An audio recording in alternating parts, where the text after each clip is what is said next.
लोकसभेचं अधिवेशन चालू असताना खासदार अमोल कोल्हेंनी नरेंद्र मोदी, अमित शाह आणि भाजपच्या इतर कार्यकर्त्यांना कवितेच्या माध्यमातून चांगलंच झापलंय. अमोल कोल्हेची फक्त एक कविता आणि पूर्ण लोकसभाच गाजवली.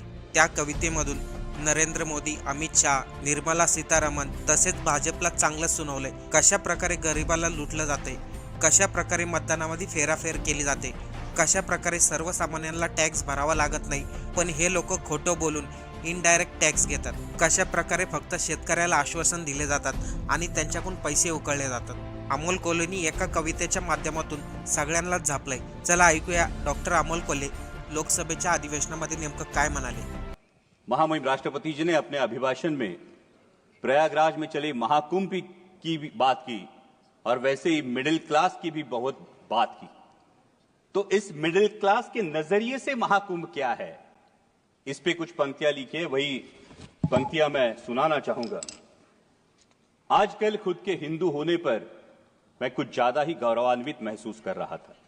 आजकल मेरे हिंदू होने पर मैं कुछ ज्यादा ही गौरवान्वित महसूस कर रहा था.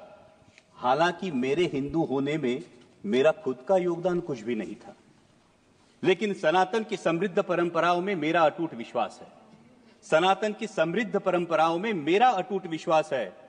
वैसे भी देश प्रेमी कहलवाने के लिए हिंदुत्व का प्रदर्शन हो, यह आज का राजनीतिक माहौल है. सनातन के विराट वैश्विक अनुभव के साथ पाप धोने का अनोखा अवसर था.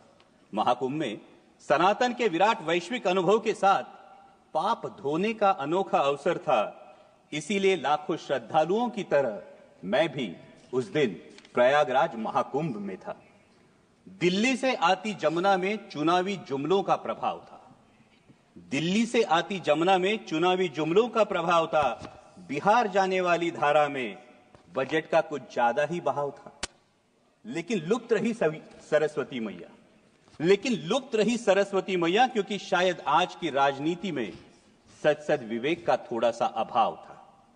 धन्य हो गंगा मैया, धन्य हो गंगा मैया, जिसने सारे पापों के साथ सभी को अपनाया. महंगाई, बेरोजगारी और तमाम विफलताओं को किसी ने आस्था की चादर के आड़ छुपा दिया. उसी आस्था के साथ डुबकी लेने वाला मैं ये देख के हैरान रह गया. उसी आस्था के साथ डुबकी लेने वाला मैं ये देख के हैरान रह गया. मुझसे भी गहरे पानी में कोई लगातार गोते खा रहा था. मुझसे भी गहरे पानी में कोई लगातार गोते खा रहा था. अनजाना नहीं था, जाना पहचाना था. वो मेरे देश का रुपया था. वो मेरे देश का रुपया था. नजरअंदाज करते हुए मैंने खुद को समझाया. उसको नजरअंदाज करते हुए मैंने खुद को समझाया. चिंता की कोई बात नहीं, अर्थव्यवस्था तो 5वें पायदान पे है. चिंता की कोई बात नहीं, अर्थव्यवस्था तो 5वें पायदान पे है. तभी कानों में फुसफुसाई गंगा मैया, पर कैपिटा जीडीपी में बालक हम 141वें स्थान पे है. लेकिन ये सब सोचने की मुझे क्या जरूरत, मैं तो एक साधारण सा मिडिल क्लास हूं. जो बजट में टैक्स रिबेट देखकर खुश होता हूं, लेकिन रोजमर्रा की चीजों पर 5 से 18% जीएसटी भरता हूं. चप्पल, कपड़े, खाना, साबुन, खाद, यहां तक कि कफन. चप्पल, साबुन, कपड़े, खाद, यहां तक कि कफन. शर्म आनी चाहिए. यहां तक कि कफन, कोई भी चीज नहीं छूटी है. दर्द तो होता है लेकिन जख्म नहीं दिखता. इनडायरेक्ट टैक्स जीएसटी की यही तो खूबी है. वैसे हेल्थ और एजुकेशन सेस भी मुझसे ही वसूला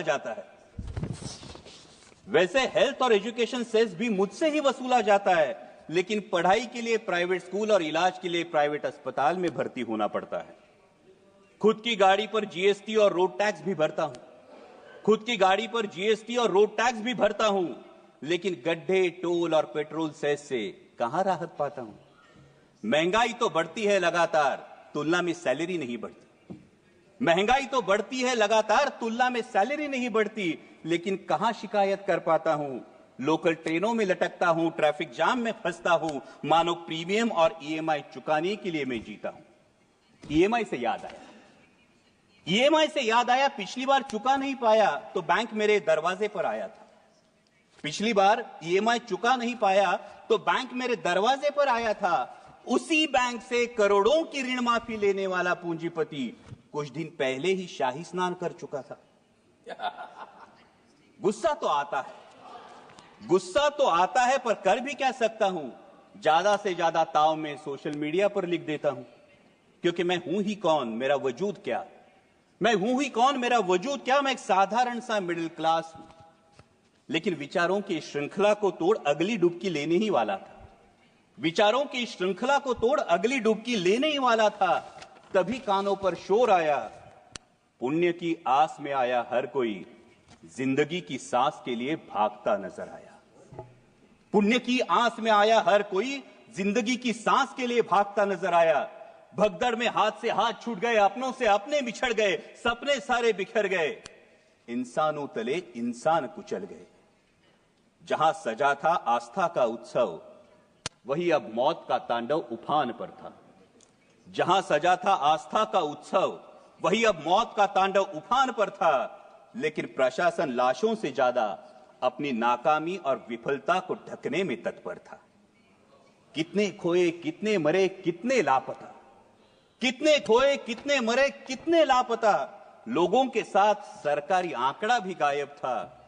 शासन प्रशासन हर कोई चुप्पी छादे, शासन प्रशासन मीडिया हर कोई चुप्पी साधे। शायद किसी के लिए मानवता से ज्यादा इवेंट होना जरूरी था। ये इवेंट होना जरूरी था। मानो महाकुंभ में आस्था की आड़ में सत्ता की लालसा मचल रही थी। गंगा किनारे इंसानों के बाद अब इंसानियत कुचल रही थी। थर्राई गंगा मैया फिर संभल कर बोली, किनारे पर लाशों के अंबार नए नहीं है मेरे लिए। किनारे पर लाशों के अंबार नए नहीं है मेरे लिए। पाप तो धो दूंगी तुम्हारे, लेकिन यह वचन देना होगा कि इस सत्ता की लालसा में एक दिन लोकतंत्र भी लाश न बन जाए। ध्यान रखना होगा तुम्हें भारत के भविष्य के लिए। भावभीनी नजरों से मैंने आखिरी डुबकी लगाई। पापों का तो पता नहीं, अंधभक्ति की पट्टी जरूर खुल गई। धन्य हो गंगा मैया, जिसने भावनाओं से बढ़कर जिम्मेदारी की जोत जलाई। एक मिडिल क्लास को उसके भारतीय होने के कर्तव्य की याद दिलाई। जय हिंद, धन्यवाद।